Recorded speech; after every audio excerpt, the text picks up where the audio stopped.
එකමත් එක කාලෙක ගිරා පැටව් දෙන්නෙක් සහ එයාලගේ අම්මා කැලේක තියෙන ගස්බෙනයක සතුටෙන් ජීවත් වුණා. ඉතින් එකමත් එක දවසක් මහා ධාරානිපාත වර්ෂාවක් සමග විශාල සුළඟක් ඇති වුණා.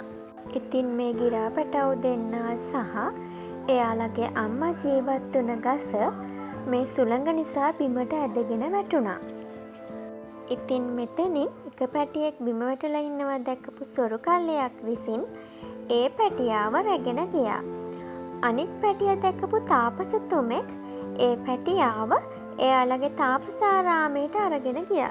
ඉතින් මෙතනින් සොරා ළඟ හිටිය පැටියා ලොකු වෙද්දි සොරුන් විසින් කතා කරන පරුෂ වචන අහලා ඒවා පුරුදුනා.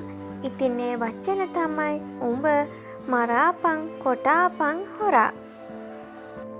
ඉතින් ඒ වගේම තාපසාරාමේ හැදුණු ගිරා පැටියා මේ තාපසයා විසින් කතා කරන හොඳ වචන අහලා ඒවා පුරුදු වුණා. මෙතනින් අසුන් ගන්න පින්වත මේ භෝජන ආහාරයට ගන්න වැනි වචන තමයි එයා පුරුදු වුණේ. දවසක් මේ රටේ රජතුමා දඩයමේ යද්දී එයාට හම්බ වුණා මේ සොරුන් ළඟ ඇති දැඩි වූ ගිරවා. ඉතින් මේ ගිරව රජතුමා දැක්කාම මරාපන්, කොටාපන්, උඹ හොරා යන පරුෂ වචන වලින් කෑ ගැසුවා. ඉන්පසු ආපහු රජතුමා ටික දුරක් යද්දී එයාට තාපසාරාමය හම්බ වුණා. ඉතින් මේ තාපසාරාමයට ඇතුල් වෙනකොට එහි ඉන්න ගිරවා එන්න පින්වත අසුන් ගන්න මේ භෝජන ආහාරයට ගන්න කියලා කතා කරා. ඉතින් මේ රජතුමා තාපසයාගෙන් ප්‍රශ්න කරා. මට මගදී ගිරවෙක් හම්බ වුණා. ඒ ගිරව මට පරුෂ වචන වලින් බැන වැදුනා. හැබැයි මෙහෙට ආවහම මෙහි ඉන්න ගිරව මට හොඳ වචනෙන් කතා කරා.